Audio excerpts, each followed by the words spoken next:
হঠাতে হেৰাই গ'ল AECৰ 7জন ছাত্ৰ। জালুকবাৰীৰ হুকাবাহ পথ দুৰ্ঘটনাত নিহত হোৱা AECৰ ছাত্ৰকেইজনে স্কৰ্পিঅ' বাহনখন কিয় নিছিল 4 ঘণ্টাৰ বাবে জানিলে আচৰিত হ'ব আপুনি। हाँ, स्कॉर्पियो का मालिक मैं हूँ। क्या हुआ? मेरे ये दो फ्रेंड अर्पण भैया और कौशिक मोहन, ये बहुत अच्छे खास फ्रेंड हैं और कल AEC से मुझे स्कूटी लेने के लिए आए थे।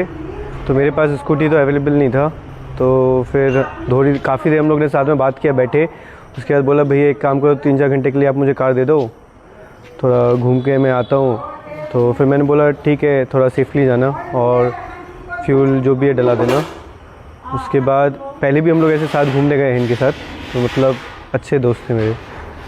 फिर 9 बजे के आसपास मैंने एक बार कॉल किया कि कब आओगे, थोड़ा टाइम हो गया है। तो बोला 2 से 3 घंटा और लगेगा भैया, आता हूँ। थोड़ा चांदूबी साइड हम लोग गए हैं। हम लोग बोले ठीक है, आराम से आना। फिर 1:15 के आसपास मुझे फ़ोन आया मेरा फ्रेंड का, AEC का दूसरे फ्रेंड का, कि आपकी गाड़ी कैसे से एक्सीडेंट हुआ है।